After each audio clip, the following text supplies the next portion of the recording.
hoje nós iremos estudar sobre os livros poéticos. Bem? Alguém sabe quais são eles? Estou anotando aqui. Livros de Jó, Salmos, Provérbios, Eclesiastes e Cantares de Salomão. São derivados de Jó, desculpa. Isso. São considerados livros poéticos devido à sua literatura de forma poética, tá bom? Por isso são derivados ou selecionados, né, conforme a sua escrita, como livros poéticos. Isso se trata da poesia hebraica. Iremos começar aqui com o livro de Jó. Observa que o livro de Jó, ele se encontra praticamente no meio da Bíblia, né? Porém, ele foi um dos primeiros livros cuja história ocorreu, né? Quando ocorreu a história de Jó? Entende que ela ocorreu na época de Abraão, ou posterior ou antes de Abraão, em 1500 a.C. Hein? Porém, entende também que ela foi escrita ou por Moisés, em 1400 a 1500 a.C., ou por Salomão, né, 600 anos antes de Cristo. Essas são as características tanto da história quanto da escrita do livro de Jó. Bom, só para a gente compreender, quando estiver lendo o livro de Jó, entende que a história não se deu, né? E nem o autor foi Jó também. O autor aqui é um autor desconhecido. Ok? Por que entende-se que Jó ele viveu na época de Abraão? A Bíblia dá algumas evidências. Primeiro, como começa no versículo 1, havia um homem da terra de Uz, né? Então, terra de Uz remete à época de Abraão. Outra evidência que foi na época de Abraão que ocorreu a história de Jó. Observa que depois do dilúvio, Deus reduziu a vida do homem para 120 anos. Moisés, por exemplo, viveu 120 anos. Davi viveu 70 anos. E Jó? A Bíblia vai dizer em Jó 42, versículo 16, o seguinte: e depois disso viveu Jó 140 anos, e viu seus filhos e os filhos de seus filhos até a 4ª geração. Ou seja, depois de toda a tragédia que ocorreu na vida de Jó, ele viveu, conforme aqui as escrituras, né, mais 140 anos, até a 4ª geração. Ou seja, Jó ele viveu mais de 200 anos. E depois do dilúvio, ninguém viveu mais, né, do que 120 anos. Tá bom? Só para a gente compreender aqui por que a história de Jó se deu na época de Abraão. Uma outra evidência também, observa que na história de Jó, a Bíblia vai dizer que Jó ele sacrificava, né, para que Deus perdoasse o pecado dos seus filhos. Ele vai dizer que quando seus filhos festejavam, de repente ele houvesse cometido pecado, então de madrugada Jó sacrificava, né? E quem é que fazia sacrifício nas escrituras? A tribo de Levi, correto? Então o ofício da tribo de Levi derivava-se também o sacrifício nas suas atribuições. Só que aqui não existia a tribo de Levi ainda, porque a nação de Israel não havia sido formada, percebe? E onde você vê sacrifício sem ser pela tribo de Levi? Na época de Abraão também, correto? Abraão também sacrificava, ou seja, os patriarcas de Isaac sacrificavam. E Jacó também fazia sacrifício. Essa é uma outra evidência que remete à época de Abraão. Uma terceira evidência também observa que no primeiro capítulo fala das riquezas de Abraão. Abraão tinha tantas cabeças de jumento, tantas cabeças de camelo, né? Não remete a Abraão cuja riqueza ele tinha ouro ou prata, como Salomão, como o rei Davi, ou qualquer outro rei. Quando se tratava de riqueza, dava-se em prata ou em ouro. Observa que Jó, a sua riqueza é dada em cabeças de gado, né? Derivando que Jó, ele era um fazendeiro, um agricultor, um camponês, né? Qual que é o tema do livro de Jó? Alguém tem alguma opinião? Sofrimento, né? Sim. Por que o justo sofre? né? Aí você observa o sofrimento do homem e a soberania de Deus, né? Porque Deus é soberano, inclusive, até os nossos sofrimentos. E aqui, irmãos, eu gostaria de pontuar alguns tópicos. Quem que foi que decretou as pragas do Egito? Né? Foi Deus. Quem decretou o dilúvio? Deus. Né? Quem decretou os cativeiros babilônicos, assírio, Deus. persa, romanos? Deus. Quem decretou o dilúvio? Deus. Deus. Certo? Deus, ele é soberano sobre a história, inclusive sobre as epidemias, sobre as tragédias, né? E Deus do velho é o mesmo Deus do novo. Parece outro Deus, né? Aquele Deus que age com justiça, que não poupou nem mesmo o seu próprio filho. Então, Deus, ele é o autor da história. E na época de Saul, né, Samuel pede para Saul invadir a terra dos inimigos e matar até mesmo as crianças de colo. Né? Alguém pode ver, né, como que Deus, sendo Deus, vai mandar matar até as crianças de colo. Certo? Quantas crianças morreram no dilúvio? Né? Certo? E alguém pode achar que é injustiça, né? Mas Deus, ele não age com injustiça, pois os seus pensamentos são maiores do que o nosso. No dia que nós conseguimos compreender a mente de Deus, ele deixa de ser Deus e nós nos colocamos no lugar dele. Por isso que Deus é Deus. Não queremos compreender a sua totalidade. O salmista vai dizer que a natureza, né, os céus revelam a glória de Deus, a natureza, a obra das suas mãos. Uma noite, ela faz referência a outra noite, um dia, referência a outro dia, ainda que não haja palavras. Ou seja, o maior evangelista, o maior pregador que existe é a natureza. Porque perante a natureza, a existência de um Deus, e perante a natureza, a existência de um Deus, todos são indesculpáveis da existência dele. Agora, quem é que revela quem é esse Deus? É as Escrituras. Não temos outra forma de conhecer Deus a não ser pelas Escrituras. É a forma que Deus se comunica conosco. Ou seja, a maior profecia que existe é as Escrituras. E o panorama do livro de Jó, como já conhecemos, de Jó, da terra de Uz, ele tinha 10 filhos, 7 homens, 3 mulheres. E eles festejavam, e até que os filhos de Deus, né, aparecem na presença de Deus, e junto com eles Satanás. E aí Deus faz a pergunta: observaste meu servo Jó? Homem íntegro, sincero, reto, temente a Deus e se desvia do mal, né? As qualidades de Jó. O próprio Deus faz referência de Jó. E aí o diabo faz a acusação a Deus e a Jó, né? Fala, mas ele também, né? Toda a riqueza que o Senhor deu para ele é fácil, né? Sério? Jó, né? 10 filhos. Os filhos eram sinônimo de prosperidade. Eu falo que ele era o mais rico do Oriente, né? Um homem muito sábio, temente a Deus. E como alguém temente a Deus, e é cometido tanta tragédia, né? Essa é o enredo do livro de Jó. E aí no versículo 6, primeiro capítulo, diz assim: e num dia em que os filhos de Deus vieram apresentar-se perante o Senhor, veio também Satanás entre eles. 9. Então respondeu Satanás ao Senhor e disse: porventura teme Jó a Deus de balde? Porventura tu não cercaste de bens aí de sua casa e tudo quanto tem, obra das suas mãos abençoaste, seu gado se tem aumentado sobre a terra. Versículo 11. Mas estende a tua mão e toca em tudo quanto tem, e verás se blasfemarás contra ti na tua face. Aqui o diabo ele acusa a Deus, né, de suborno, certo? Só subornou, então fica fácil Jó de retribuir com adoração. E ao mesmo tempo ele acusa Jó de interesseiro, né? Ou seja, a adoração de Jó é o quê? Comprada, né? Você dá a Jó e Jó te retribui com adoração e sacrifício. Eu gostaria de pontuar aqui, dar a entender aqui que o Satanás ele cria a teoria ou a teologia da prosperidade, né? Que é mais ou menos nessa linha.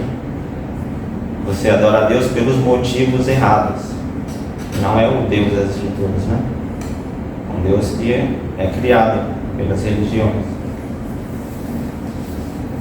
Por quê? Porque devemos adorar a Deus por quem Ele é, não por aquilo que Ele nos dá, né? Essa é a teologia de Cristo. Observa que o cristianismo ele nasce no Calvário, não no Pentecoste, né? Na descida do Espírito Santo. Então a teologia de Cristo é que devemos servir a Deus ainda que nós morramos, né? Ainda que você tenha que pagar com a própria vida. Isso foi a recompensa dos apóstolos, né? Nenhum deles tiveram vida fácil, mas todos pagaram com a própria vida. Observe que algumas religiões que seguem essa doutrina geralmente enchem, né? Verdade?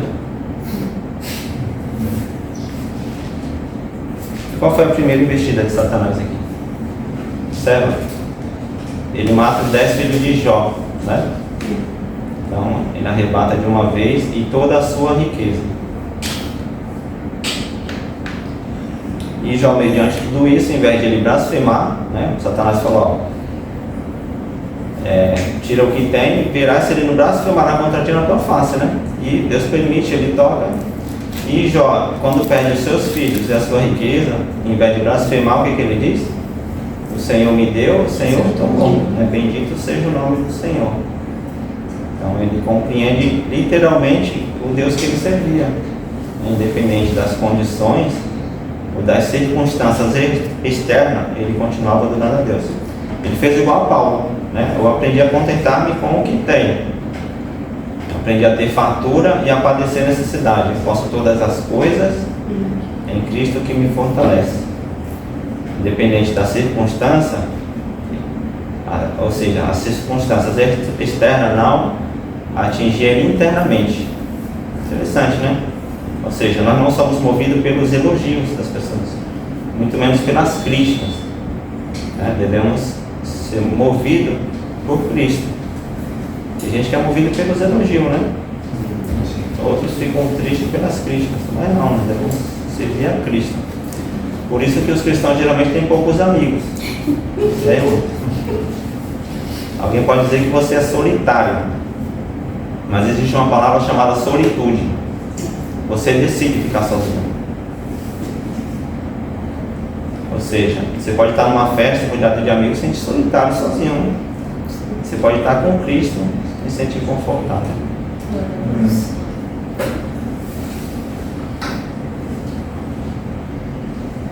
E Satanás, nessa conversa, ele insinua que ninguém ama mais a Deus do que as riquezas, né?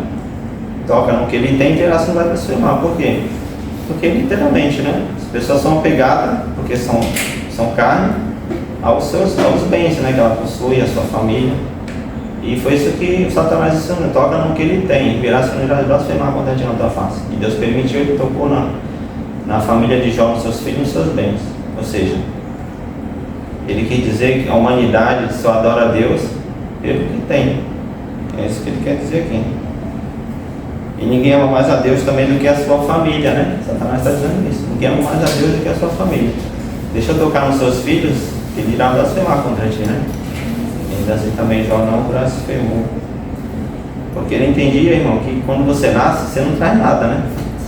Você vai morrer também, não vai levar nada. Pode ver que nem bolso tem no avental do corpo, né? Não dá para levar nada mesmo. O máximo um paletó de madeira e coqueiro, né? Que vai ajudar a minha forma. Não leva nada. E aqui fica uma pergunta: qual o bem mais precioso que nós temos? A alma, né? A alma. Percebe? Né? Pergunta.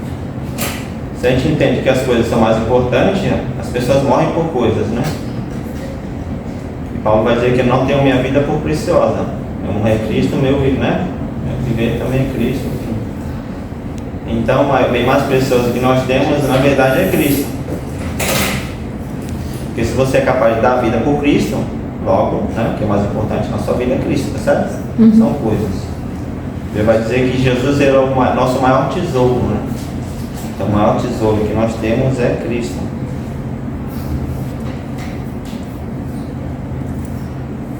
E aqui também uma colocação: Satanás nunca vai querer que você deixe de servir a Deus para servir a Ele. Ele quer que você sirva a si mesmo, né? Ele sabe que Jesus diz o quê? Aquele que quiser vir após mim, negue-se a si mesmo. Então, não necessariamente você precisa servir a Ele. Se você servir a si mesmo, você já está servindo a Ele também. Já está distante de Deus, né? Sim. Porque se Jó serve a sua família e os seus bens, ele estava servindo a si mesmo. Mas ainda assim ele não blasfemou, porque ele servia a Deus ainda que tivesse que pagar com a sua própria vida. Em momentos de luto não devemos culpar a Deus nem o diabo pelo nosso sofrimento, porque Deus é soberano, né? Se nós entendemos que Deus é onisciente, onipotente, onipresente, então Ele permite que tragédias aconteçam também, né? E o sofrimento também, de alguma forma, ele é pedagógico, né? Ele nos ensina alguma coisa. E ainda que não tenhamos compreensão total, que nunca teremos, devemos seguir firme, confiando na graça e na misericórdia de Deus. Aqui, irmão, Jó, ele sofreu tanto que ele ficou irreconhecível. Deus vai dizer que ele ficou magro, com dores terríveis, feridas, depressão. Depressão é uma inferência, tá? Pelos questionamentos que ele fez depois. Choro, né? E a perda dos 10 filhos. Interessante que aqui, ó, Jó, ele não tinha a lei de Moisés, né? Porque Moisés ainda não existia. Ele não tinha o Velho Testamento, não tinha Cristo, percebe? E ainda assim ele ficou firme. Nós temos o quê? Temos 66 livros, né? Já não tinha nenhum, porque o Velho Testamento não havia sido escrito ainda. Nem história desse. Se eles soubessem, interessante, se eles soubessem a própria história, né? Ou seja, se ele fosse o escritor desse livro, ele saberia a sua história, percebe? Mas ele nunca soube. E nós temos a oportunidade de saber o que aconteceu com ele, no caso da conversa que foi escrita. Mas ele particularmente ele não soube. De tal forma que ele faz muitas perguntas, né, contigo, e Deus não respondeu para ele. Só nós que temos acesso. Então assim, Jó não teve a lei, não teve Jesus, né, na crucificação, e ainda assim ele manteve firme. Quem dirá nós, né, que temos toda a Escritura a nosso favor, devemos muito mais a ficar firme em Cristo. E ainda que ele não teve Cristo, ele falou de Cristo, né? Em Jó 19:25. Porque eu sei como o Redentor vive e por fim se levantará sobre a terra, né? Esse versículo remete a Cristo, nosso Redentor. O 13:15 ele vai dizer: ainda que ele me mate, nele esperarei. Percebe? Ainda que Deus tire a minha vida, né? Eu vou esperar nele. Então aqui fica uma lição para nós. E outra lição é que Jó não amaldiçoou a Deus como Satanás tinha pensado. E em dia de fraqueza, né, de luta, o ser humano fica vulnerável. E aí fica um campo fértil para o Satanás jogar o quê? Os dardos. Que a palavra diabo significa dardos, lançar semente, lançar flecha. Esse é o significado da palavra diabo. Em momento de vulnerabilidade, ele vai lançando flechas, vai te induzindo, né? E as pessoas vão sendo influenciadas por ele. Assim com Jesus, né? Isso. Ele esperou, né, Jesus 40 dias, 40 dias, com fome, em jejum. Quem aparece a ele? Transforma essas pedras em pães. Ele estava precisando, estava com fome, né? Ele poderia ter feito. Mas ele não precisava, né? Quem é não precisa demonstrar quem é, certo? Ele já sabia quem ele era, né? Não tinha dúvida nenhuma. Sempre soube. Tanto é que o próprio Satanás não queria que ele fosse para a cruz, né? Queria que Jesus não fosse para a cruz. Então, depois que ele se alimenta da morte de Cristo. Mas ainda assim a terra teve que regurgitá-lo, porque não era possível ser retida por ela. Porque o salmista vai dizer que não, seu corpo não havia corrupção, não houve decomposição no corpo de Cristo, quando ele desce a sepultura. Então Satanás ele se alimenta, né? Observa, a Eva da mesma coisa, né? Foi assim mesmo que Deus disse? Faz uma pergunta, induzindo o seu erro, né? E como Jó, irmão, não foi diferente não, tá?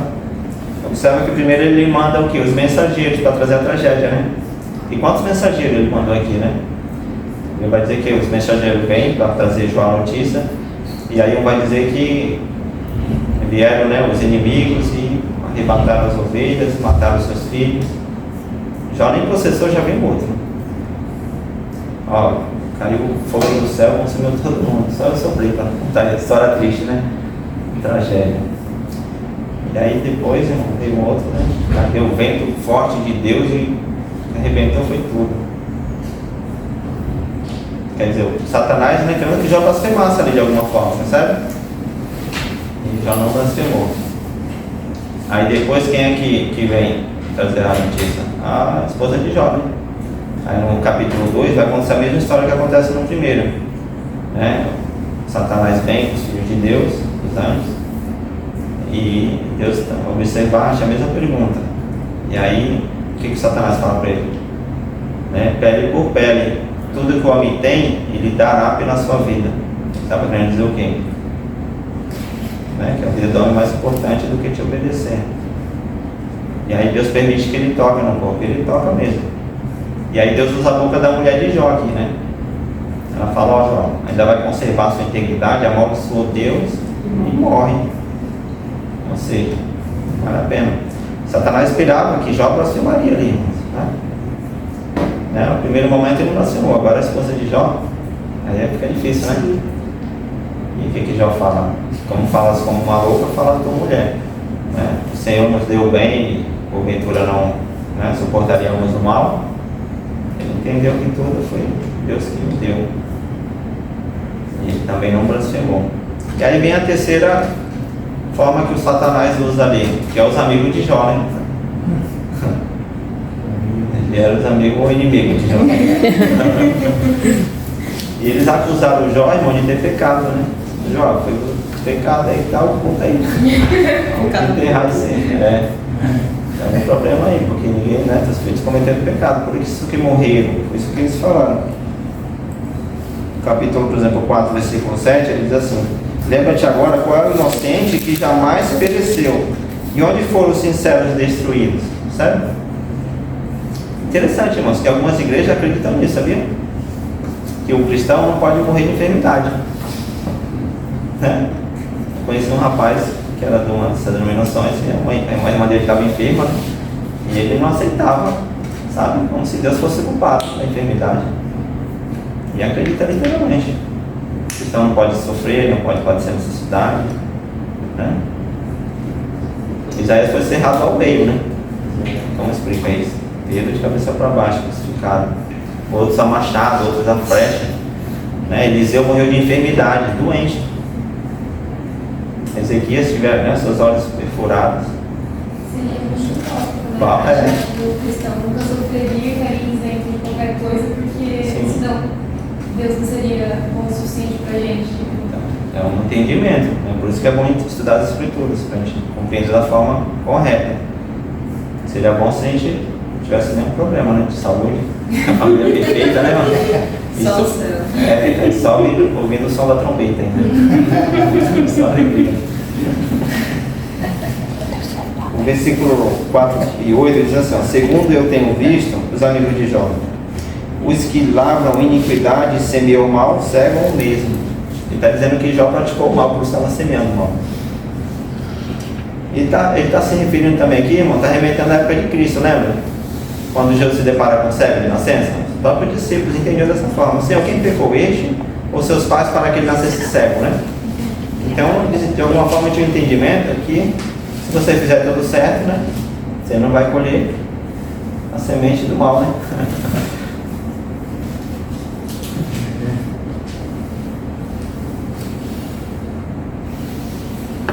Aí no capítulo 3, versículo 1, Jó ele abre a sua boca, né, para desabafar. Aqui é um desabafo de Jó.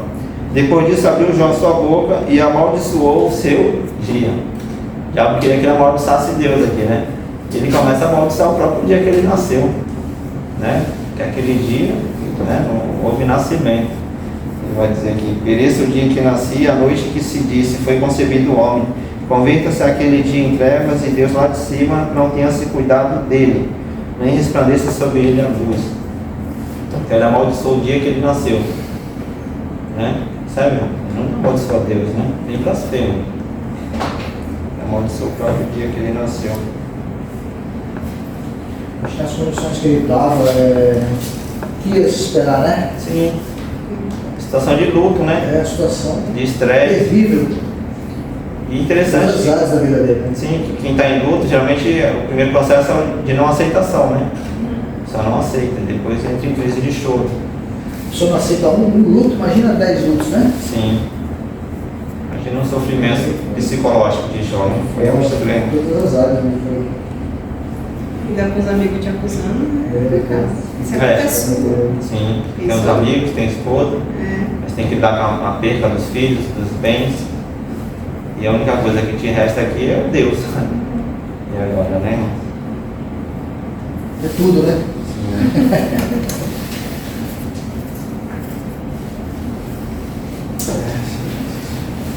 E aqui, uma lição que nós aprendemos é que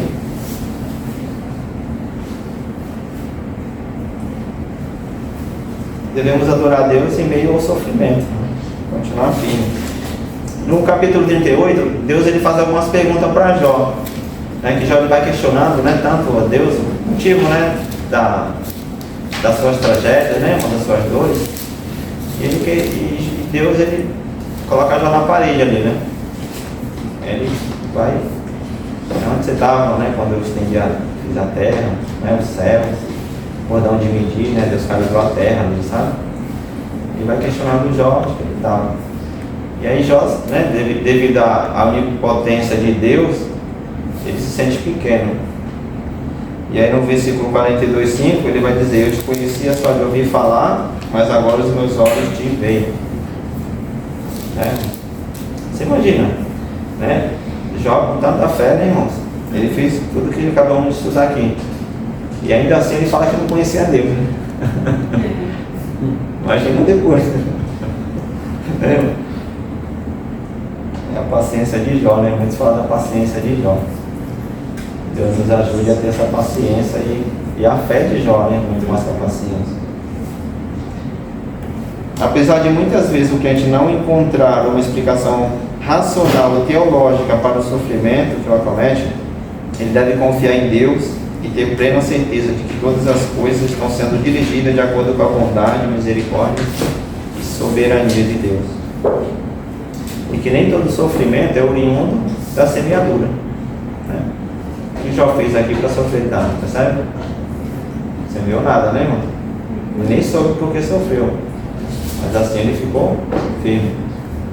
Agora você quer acelerar o processo de morte?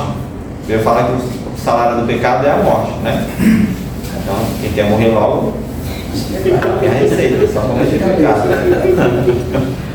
Né? Amém, irmãos? Agora iremos entrar nos livros de Salmos, poéticos. Sabemos que Salmos não é lido por capítulos, né? É números, ou poemas, canções, orações. Não estudamos os Salmos por capítulos, né? Porque são louvores. Hein? No hebraico, irmãos, Salmo significa livro de louvores, é uma coleção de louvores. No grego significa cântico. É uma coleção de 150 poemas ou louvores. E aqui nós temos vários autores dos salmos, né?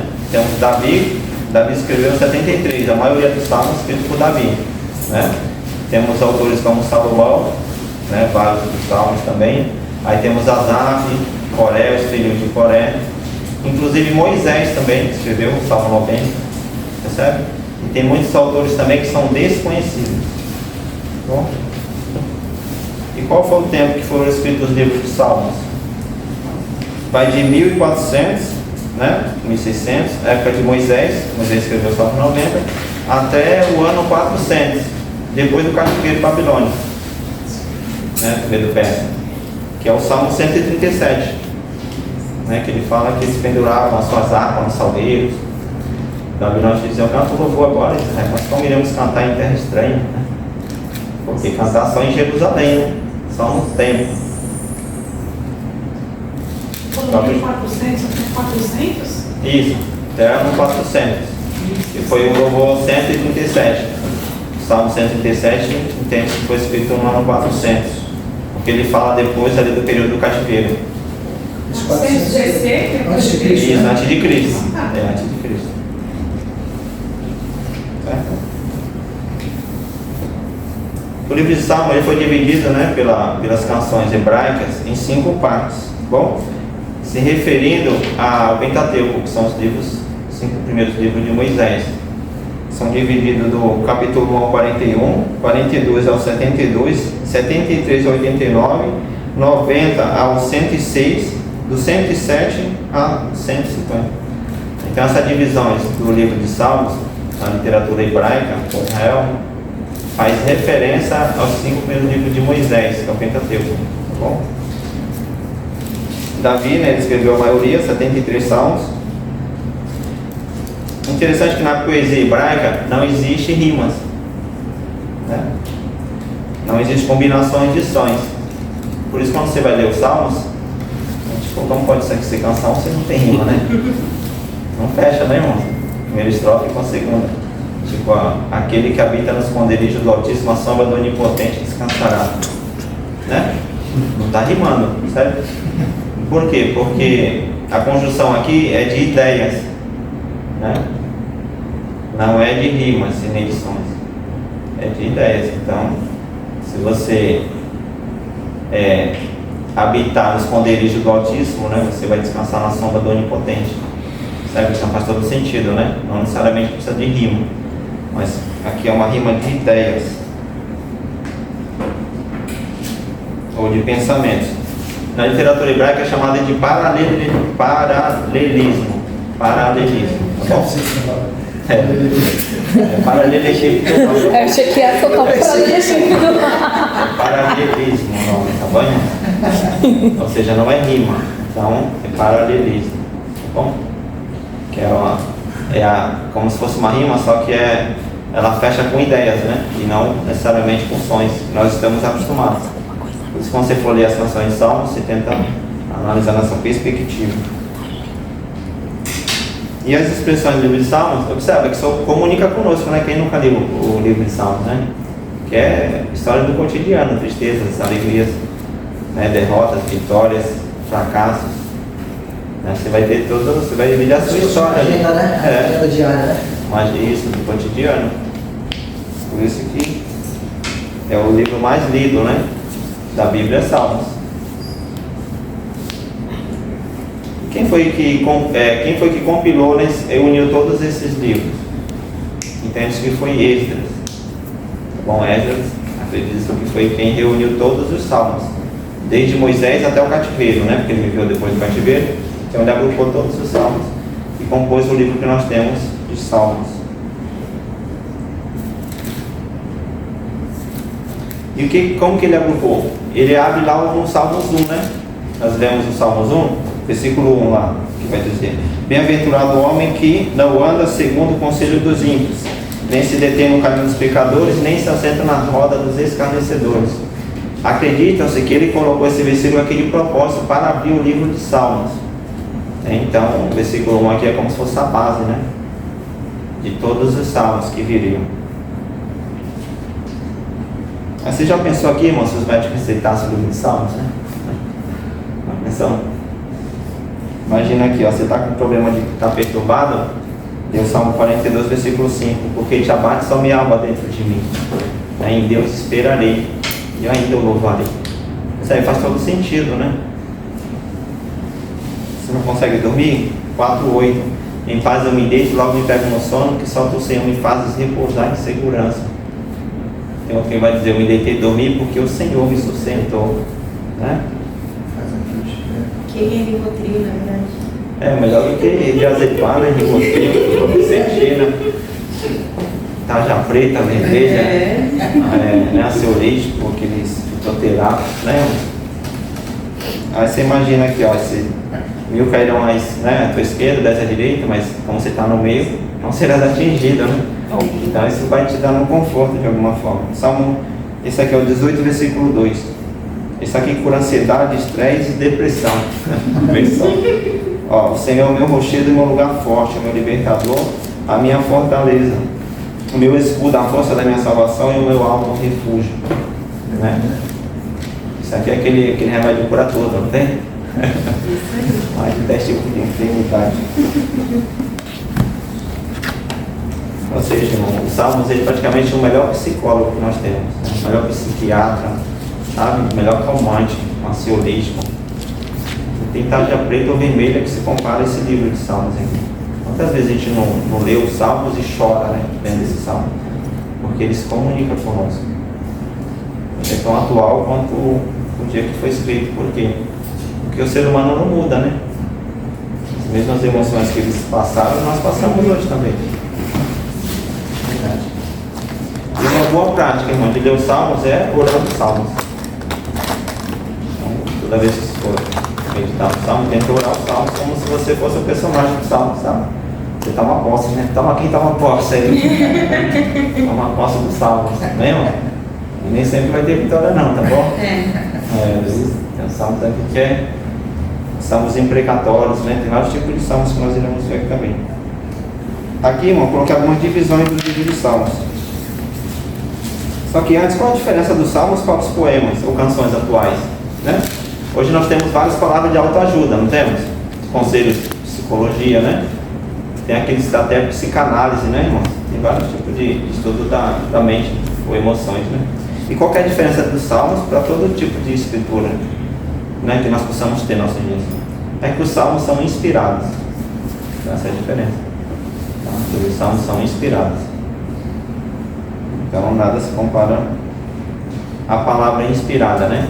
Que é o próprio Deus falando conosco quando você lê os Salmos. E algumas divisões. Existe o Salmo de louvores, lamento, penitências, imprecatórios e Salmo de romagem, que é o Salmo da peregrinação. E existe também os Salmos messiânicos. Bom? Aí quais são os cânticos de romagens, os Salmos? Ele vai do 120 ao 134. Então o Salmo 120, se você observar na sua Bíblia, vai estar lá Salmos ou Cânticos dos Degraus, né? Vai ter essa observação, Cânticos dos Degraus. Vai do 120 ao 134. São 15 louvores ali, né? Aí o que acontece? Na lei de Moisés dizia que, né, em uma das 3 grandes festas, que eram as festas do tabernáculo, festa do Pentecostes e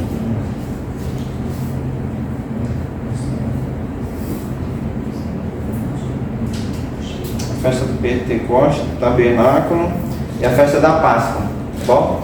Então na lei de Moisés dizia que todo o Israel, né, todos os judeus deveriam comparecer a uma dessas 3 grandes festas em Jerusalém, né? Então o que acontece?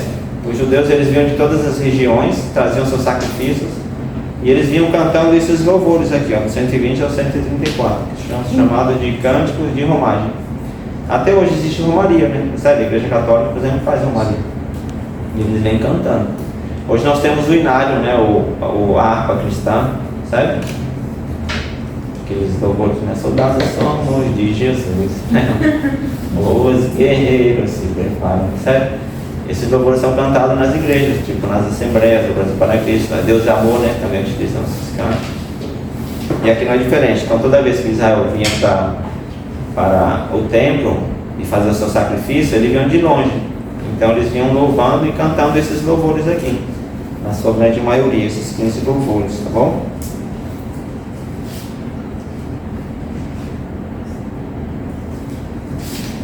Aí o Salmo 122, ele tem aqueles versículos bem conhecidos.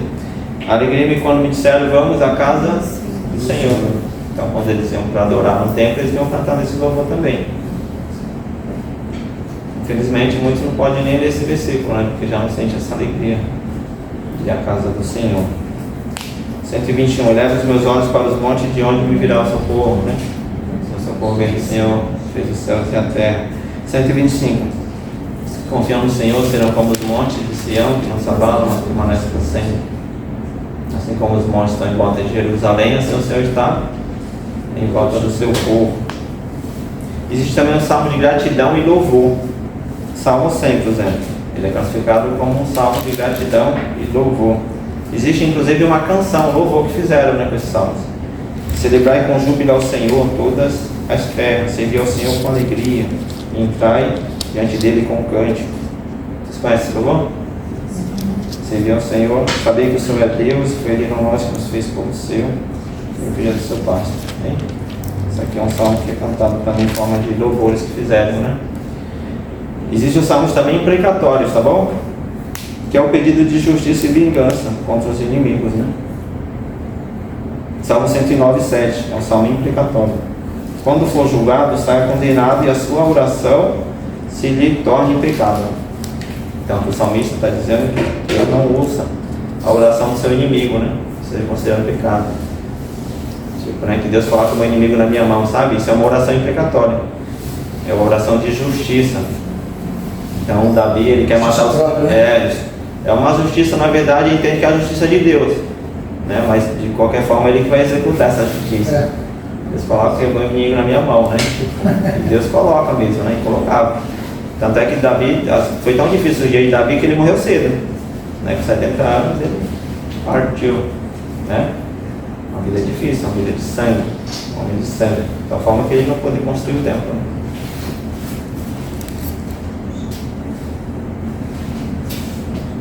Existem também os salmos messiânicos. São Salmo 22, por exemplo. Jesus, ele recitou esse Salmo 22 na crucificação de Cristo.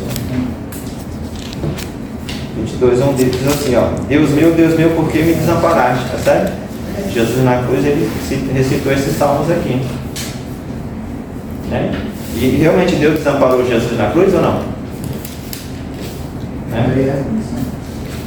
O Jesus, Deus, ele desamparou Jesus na cruz literalmente. Por quê?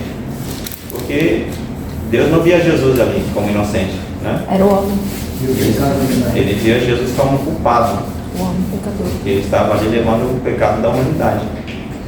Então ali não era Jesus, ali era o pecador, a humanidade, né? Esse pecado. Olha o versículo 14, 22. Ó. Todos os meus ossos se desconjuntaram, né? Imagina, o salmista Salmo 22. Por que se desconjuntaram? Se quebraram. Imagina, a cruz não era para Cristo ali, era para Barrabás, né? Sim. Então, tem-se que tiveram que esticá-lo naquela cruz. O salmista vai dizer que todos os seus ossos se desconjuntaram. O 18: repartiram entre mim, entre-se as minhas vestes, e lançaram sorte sobre a minha roupa.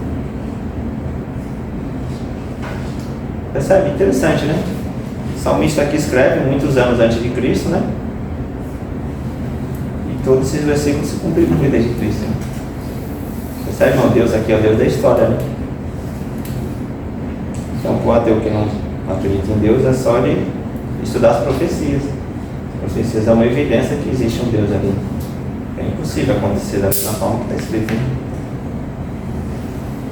E qual que é o salmo mais conhecido da Bíblia? 91? 93, eu acho que é 23. Depende, se for de tamanho é 119. Depende da casa, né? Geralmente tem algumas residências que deixam até a Bíblia aberta, né? Mas o comum que eu vejo é mais o Salmo 91. Porque eu fui fazer uma visita para a casa da minha tia e ela era católica. Amarelinha a Bíblia, né?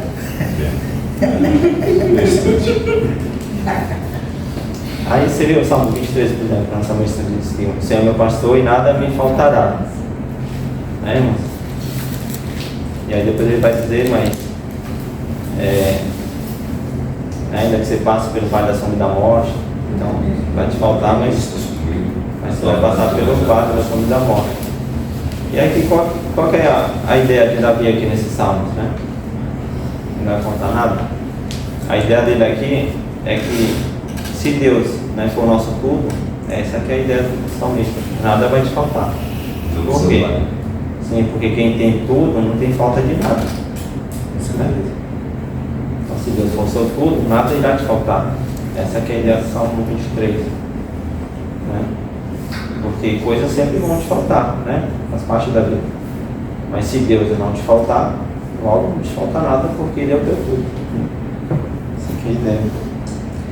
E ele te faz descansar também, né? Passa verdejantes, águas tranquilas. E assim, eu percebo que existe uma situação, né? As denominações, quando você chega na denominação, geralmente dá um trabalho, né? E Deus ele te dá descanso. A pessoa nem conhece Cristo, tem nem 3 anos ainda de cristão, né? Então ele trabalha para tampar brecha, né? A pessoa tem maturidade e fica mais espiritual. Conheço alguns que se afundaram, naufragaram na fé literalmente por causa disso. Outros são consagrados, né? Pegar um bebê e colocar um peso nas costas dele. Que é novo na fé, né? Outros são consagrados sem ter o peso, né, do chamado, de ser vocacionado para aquilo, sabe? Depois também perde as suas famílias, sabe? Mas só algumas também assim. Mas tem que ter uma maturidade espiritual, né?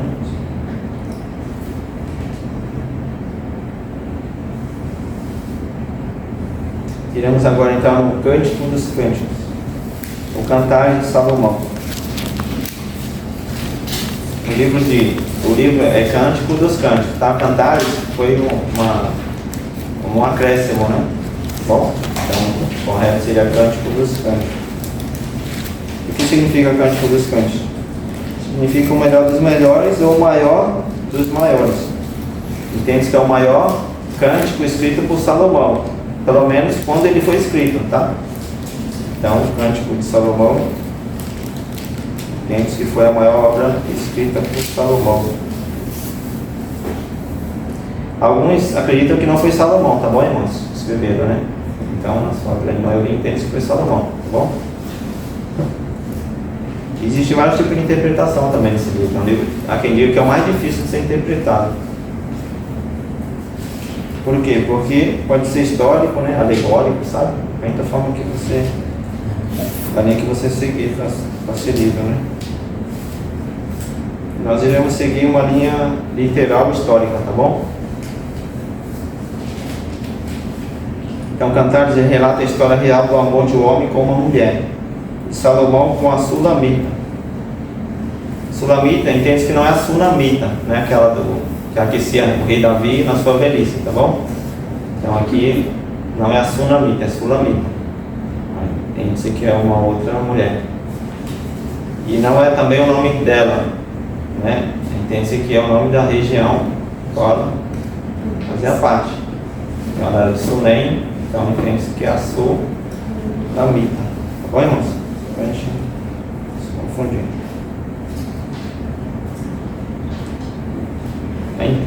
Entende-se também que esse livro foi escrito na juventude de Salomão, antes dele ter aquelas 1000 mulheres.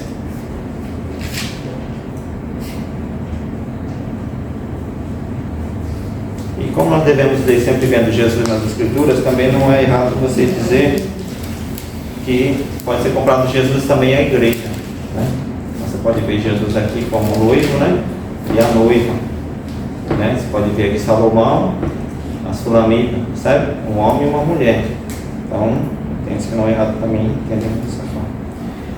Nós já estudamos, né, que qual é o livro que não é mencionado Deus?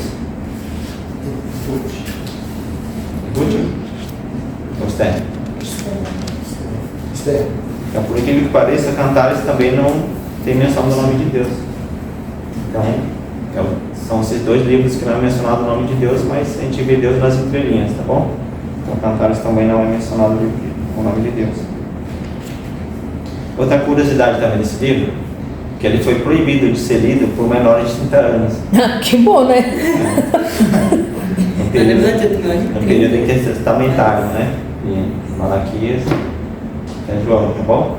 Então, no período de silêncio, ele foi proibido de ser lido para menores de 30 anos. Devido ao cunho, né, sexual que esse livro transmite. E ele é muito utilizado nos casamentos, né? Capítulo 8, versículo 7. Você tem alguns poemas aqui desse livro. Isso, as muitas águas não pode apagar este amor, nem os rios afogá-lo. E era até canções naquele versículo. Aí Salomão também tem outro aqui que é um pouco pesado. Eu te comparo. Não soube dos menores aí. Fala para Sulamita, eu te comparo a égua no carro de Faraó. Esse daí, ó, vai ser lido no casamento da Duda lá, ó. Tá. Ali é 1,9. Eu tava lendo. Ó, lê aqui o comentário. Se fosse hoje, né, ia tomar um processo. Hoje ia tomar um coice. Mas eu não sei o nome de uma moça que fala ela falou, ela falou sobre isso ontem no podcast.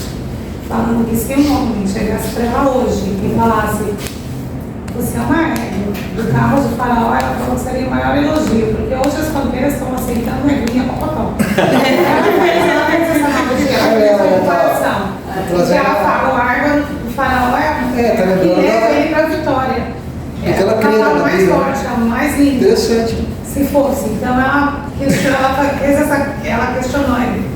Isso no podcast. Falando assim: hoje o que a gente está levando? As mulheres estão aceitando qualquer coisa, porque são qualquer coisa. Então, se comparados a um animal, as mulheres de hoje estão comparadas a uma eglinha qualquer, uma eglinha pocotó, qualquer longa, né? E ela fala: eu gostaria, se fosse uma égua, eu queria ser montada como um faraó. Então, para mim, hoje, se um homem de Deus, ele fala assim: esse homem é de Deus, porque ele conhece a Bíblia, casaria com ele hoje. Ela fez essa analogia ontem no podcast. Assim, na Bíblia aqui, de estudo, que tem o comentário, fala que Salomão gostava muito de cavalos, entendeu? Que ele gostava de criava os cavalos e tudo mais. Então, essa declaração, na verdade, é um elogio por conta disso. Sim, eu entendeu? entendi, claro. As mulheres entendiam como um elogio. Sim. Porque as éguas eram bem cuidadas, né? Viu, amiga? Pode falar no teu casamento. Se me chamar de cavalo, E elas também eram adornadas, né? Com enfeites. Sim, Era um animal bem cuidado. Então, se comparar naquela época, era um elogio. Só para você fazer uma colocação, a gente não vai nem muito longe, porque até mesmo a própria cultura que estava sendo estabelecida há um tempo atrás, estava colocando a figura da mulher, pela sua estatura, pelo seu volume, estavam praticamente tendo uma comparação, mas não diretamente que está sendo colocado no parâmetro da Bíblia, porque infelizmente o mundo ele é aberto, né, para, como eu posso dizer, para as concupiscências. Então, o figurativo que é uma coisa natural, normal, aí para nós que estamos tentando buscar a Deus e ter a direção de Deus, é totalmente fora do nosso contexto. Salomão, aqui a Sulamita, em contrapartida, ela diz assim: o meu amado é igual ao filho das gazelas que vem soltando pelos montes.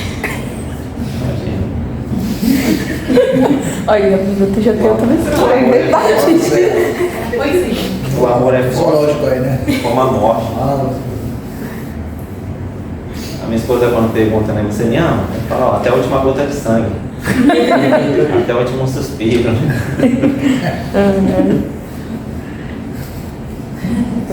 É a conclusão: preserve seu casamento, né? Casado. Elogie a sua esposa.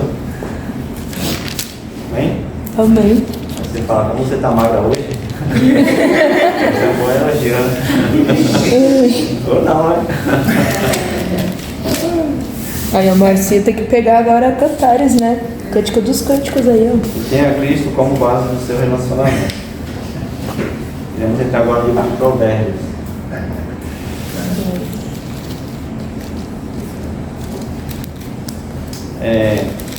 Acreditam-se que ele foi escrito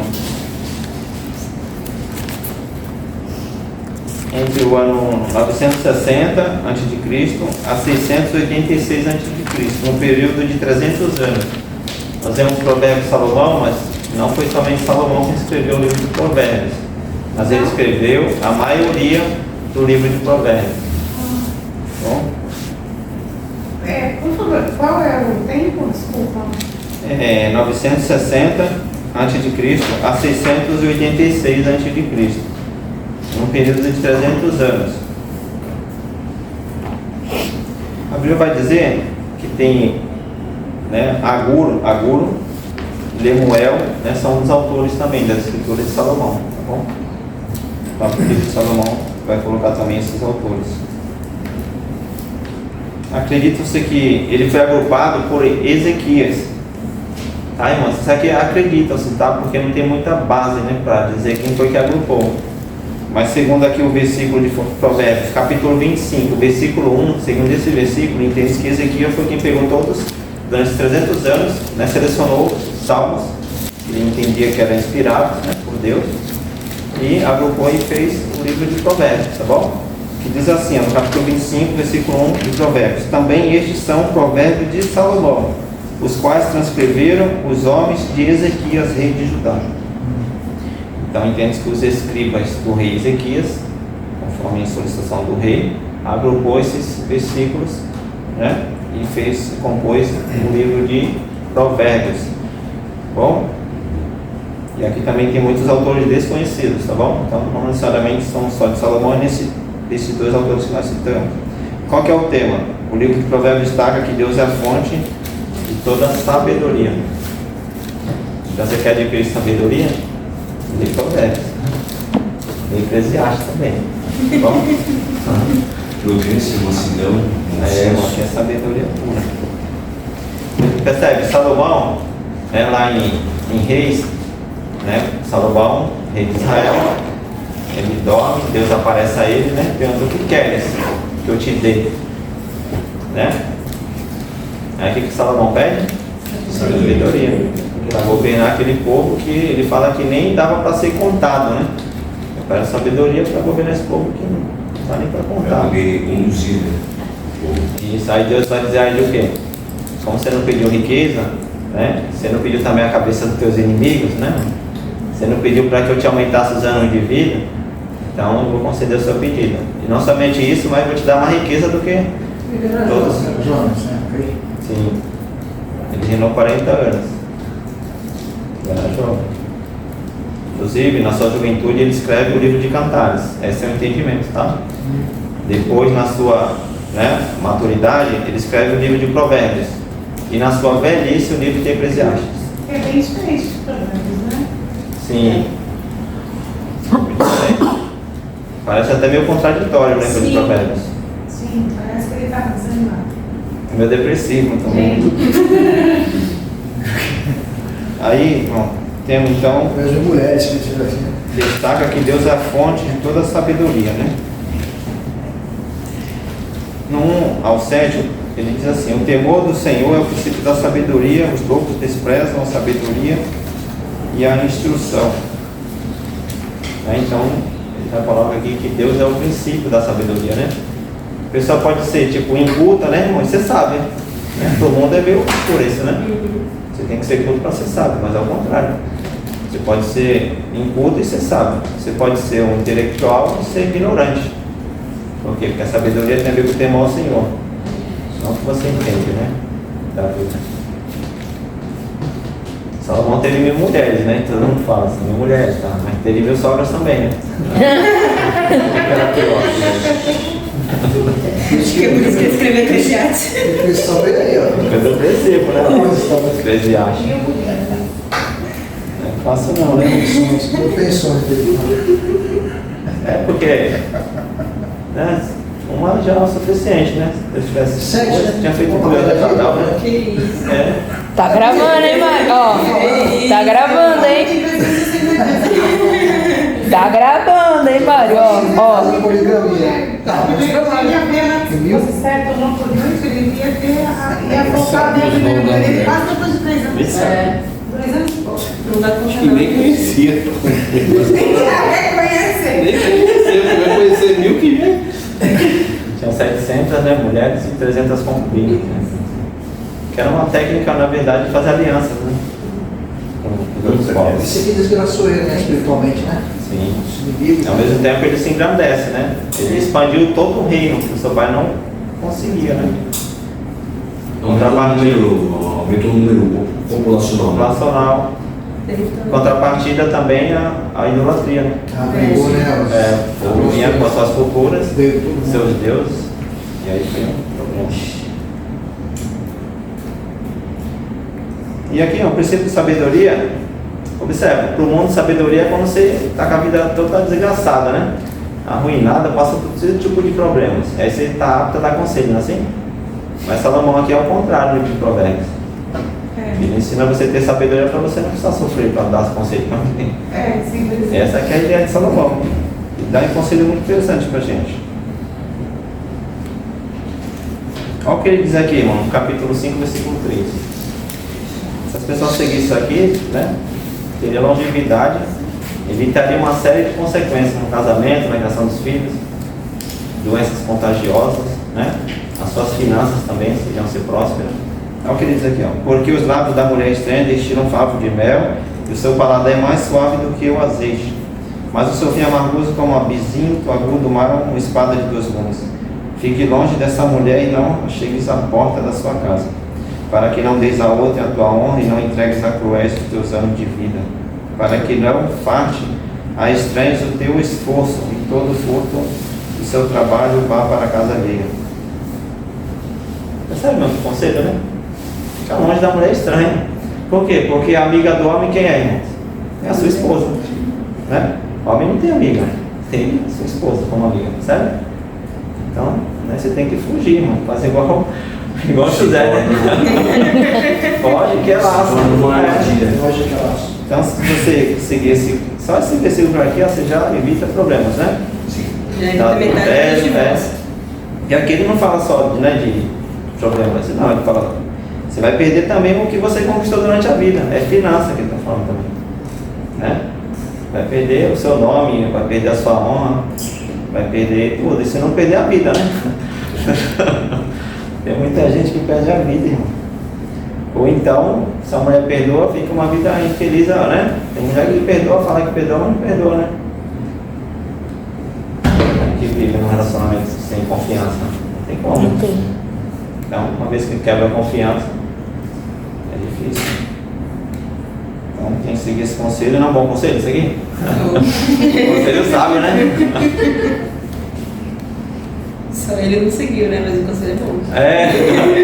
Ele dá conselho pra gente, mas infelizmente Salomão acabou não seguindo. Olha o outro conselho que ele nos dá aqui, uma sabedoria pura aqui, ó, na íntegra. É o 6, versículo 1.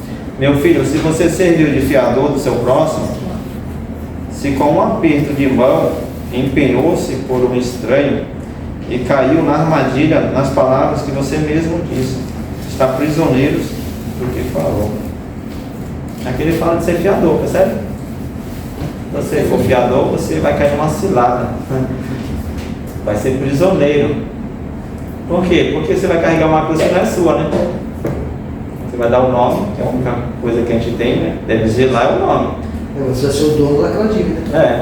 Então, uma boa prática é não ser fiador, né? Quantas pessoas não se afundam porque foi fiador de alguém, né? E afunda ele, afunda a família juntos também, né, mano? Vai se dar com a agiota depois, que é pior ainda, né? É um fato pesado. Versículo, capítulo 10, 19. Na multidão de palavras não falta transgressão, mas o que modera os lábios é prudente. Então, pessoas sábias não falam muito. Né? Tem um que ele fala assim, seja tardio no falar e prudente no ouvir. Porque a língua, né, como um fogo, que incendeia um grande bosque, certo? Ainda que seja um pequeno membro do corpo. Quantas pessoas não perdem amizade por causa da língua? Não perde famílias. E outros perdem a vida. 10, 19? Isso. Bem? Então, quer ter sabedoria? Eclesiastes, né? Melhor do que Platão, Sócrates, Aristóteles, todos eles juntos. Por quê? Porque a Bíblia aqui e os livros de Salomão são o quê? Inspirados, né? Eclesiastes agora.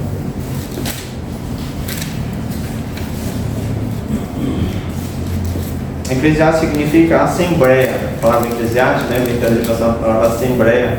Ou eclésia é derivação da palavra igreja, né? Tirada para fora. É o mesmo significado, tá bom?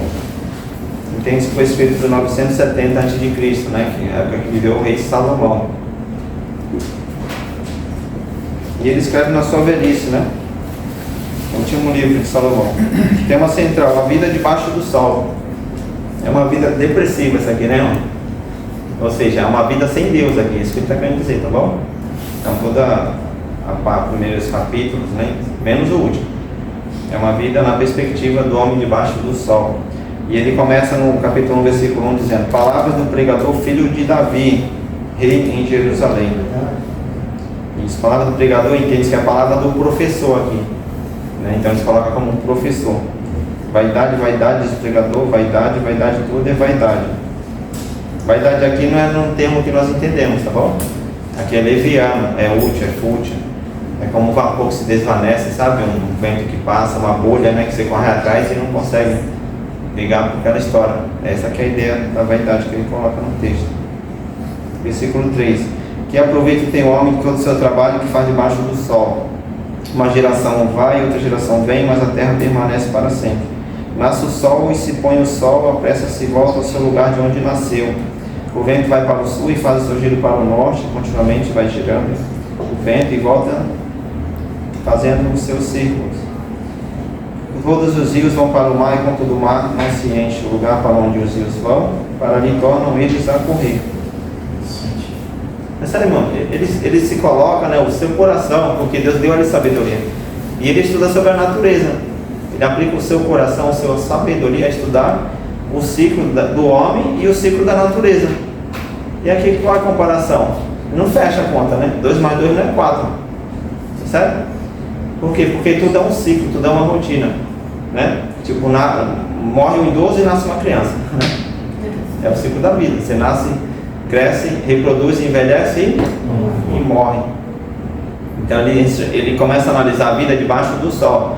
Ou seja, é uma vida terrena, tá? Essa é a interpretação que a gente deve entender quando estiver lendo esse livro. Uma vida humana, uma vida sem Deus, né? Uma vida normal, natural. Morre o homem, morre o animal, os dois vão para o mesmo lugar. Sabe? E essa aqui é a ideia de Salomão. E se você analisar nessa perspectiva, né? Todo dia você olha para o sol, ele nasce, depois né, você sabe que ele se põe, né, irmão? Então ele nasce, se põe, e essa ideia também que ele coloca aqui, da chuva, né? Depois os cientistas vão descobrir isso aqui de muitos anos depois, Salomão já sabia, né? Que desce a chuva, enche os seus rios, vai para o mar, e depois a chuva cai e parece que nunca se enche o mar, percebe não? E os cientistas vão descobrir depois de muitos anos. O vento aqui é a mesma coisa, né? Ele vem circulando, leste, vai para o sul, e vai fazendo esse ciclo. Também os cientistas, depois de muitos anos, vão entender que é dessa forma que Salomão. Então Salomão estava muito além do seu tempo aqui, né? Porque foi Deus que deu a ele a sabedoria. Percebe? Ele fala das formigas, né? Ele fala do coelho. O coelho é um povo débil, contudo, construiu a sua casa na rocha. Quem foi que deu sabedoria para o coelho? Ele construiu a casa na rocha, né? Sendo ele um débil. Então ele vai colocar, ele estuda como ninguém, né? Imagina uma tese, né? Se fosse específico, um tópico, né? Só que aqui os livros de Salomão não é por tópico, né? São assuntos da vida cotidiana, mas que ele resume numa frase, certo? Então ele aplica a sabedoria, estuda a natureza no sentido da vida. E ele vai dizer que muita sabedoria é o que, irmãos? Enfado, né? E Salomão, ele foi o homem mais rico, né? Da época de Salomão, enfim. De fama, foi o mais famoso, né? Também, ele mesmo vai dizer isso, tá? Os reis vinham de longe, né? Para trazer o ouro, pedir conselhos e estudar a sabedoria desse homem aqui, que era fora do normal. O homem mais rico, ele diz sobre a riqueza que é uma riqueza nunca se fartará da renda. É interessante, porque como aumenta a fazenda, aumenta as bocas que comem também, né? E aquele que aplica o coração na riqueza, ele nunca vai ser próspero. Por quê? Porque ele vai morrer. A morte vai bater na porta dele. E ele começa a traçar essa perspectiva aqui, né? Aí ele vai analisando, irmão, ele observa o quê? Que os homens trabalham e não tem para quem deixar a sua riqueza, né? Tipo assim, você trabalha tanto e você não usufrui do que você trabalhou e ainda vai deixar para alguém que não sua camisa para ter. Ele percebe que isso aqui tudo é vaidade, não faz sentido, não fecha a conta, né? E realmente, né, irmãos? Para analisar. Meu pai, por exemplo, ele não gosta de viajar. Ele fala que viajar é para preguiçoso. Né? Trabalhou tanto, agora que está na hora de aproveitar, ele fala que não. Fala que quem viaja é preguiçoso, não tem o que fazer. Então a alegria dele é trabalhar. Salomão fala que tudo é vaidade, é perda de tempo isso. Né? Então ele fala, o homem deve gozar com o fruto do seu trabalho, né? Aí ele vai dizer que a melhor coisa para o homem é comer, beber e se alegrar do fruto do seu trabalho. Então, né? Você tem que trabalhar e gozar do seu trabalho, não acumular para aquele que nunca trabalhou, até porque não vai dar valor também, né? Interessante também que Salomão ele se dá todos os prazeres, né? Ele fala que até as loucuras, até pelas mulheres que ele teve, né? E ele vai dizer que ele se deu, tipo, o que pode trazer alegria para o ser humano, né? Muitos entendem que o vinho traz alegria, não é isso? Só que o vinho ele é depressivo, né? Ele promete alegria, mas ele produz tristeza. Promete liberdade, mas escraviza, não é isso? Promete vida, mas tira a sua vida. E ele vai dizer que ele se deu ao vinho, né? Ele viu, não, vinho também é vaidade e aflição de espírito. Sobre mulheres é a mesma coisa. Tudo que meus olhos contemplou, e até o olhar era vaidade para ele, porque os olhos nunca se contentam de ver, né? Ele fala, meus olhos, imagina, você está sempre vendo alguma coisa, né? Isso aqui tudo é vaidade, porque você não se contenta, né, irmão, de ver. E ele fala que tudo que os olhos dele alcançou, ele não reteve, né? Ele teve. E ele fala também que tudo era vaidade e aflição de espírito. Então tudo que o vinho, as mulheres, todas as riquezas podia proporcionar de alegria, não passou para ele de vaidade e aflição de espírito. Aí no capítulo 5, 18, ele vai dizer o seguinte: e que bom é o homem comer, beber e se alegrar com o bem do seu trabalho. Então isso aqui para ele é bom, né? A sabedoria, né? Então, ao invés de se acumular no futuro, você tentar aproveitar o dia cotidiano, né? Porque você não sabe se vai estar vivo no futuro. O futuro é uma incógnita, é uma incerteza, né? O passado só existe na nossa memória, então a gente só vive o quê? O presente. E ele fala que é loucura, né? Essa vida debaixo do sol. Ele observou também que a riqueza, irmão, não salva ninguém na hora da morte. 5,15. Como saiu do ventre da sua mãe, assim não tornará e nada levará, né? Ou tomará do seu trabalho que possa levar. Nasceu novo e vai voltar do mesmo jeito que nasceu. E Eclesiastes 13 é o famoso capítulo, né? Cada um, tipo, tudo tem um tempo debaixo do sol. De cantar, de arrancar, de nascer, de morrer, de se alegrar e de chorar, né? De jogar pedras, de encolher as pedras. E qual que é a conclusão? Que o grande problema do homem não é a falta de educação, e sim a falta de Deus, conforme Eclesiastes 12:13. Esse versículo é o resumo de todo o livro de Eclesiastes. Então tudo antes desse versículo era o que? Vaidade, né? Então a vida não fechava a conta, sabe, irmão? Salomão, né? Por quê? Porque ele via que o ímpio prosperava e o justo morria. Realmente, né? Como que fecha essa conta, né, irmão? Ele vai dizer, tipo, nem sempre o que é bom na corrida, ele vence a corrida, né? E nem sempre os fortes vencem a guerra. Por quê? Porque a morte, ela virá subitamente para todos, né? Quem garante que se você fizer uma faculdade, você vai conseguir um emprego de sonhos? Certo? É isso que ele fala no livro todinho. Quem garante você proteger o seu filho a vida toda, dando as melhores coisas, escola, proteção? Quem garante que ele vai ser protegido, pode seguir os passos que você está, né, doutrinando aí? É isso. Quem garante que o trabalhador, né, vai conseguir almejar os seus sonhos? E aquele que está cometendo perversidade, capaz dele, entendeu que é tolo, né? Ficar vivo e o justo padecer. Percebe? É uma conta que não fecha, né? Então, mas no final do livro de Salomão, Eclesiastes 12:13, que é o último capítulo, né? Capítulo 12, vai dizer o seguinte: e tudo o que se tem ouvido, o fim é: teme a Deus e guarda os seus mandamentos, porque este é o fim de todos os homens. Então essa é a conclusão do livro de Salomão, Eclesiastes, né? É vaidade de uma vida sem Deus debaixo do sol. Então o que vale a pena? Primeiro a Deus, guardar os seus mandamentos. Bom? Só técnica.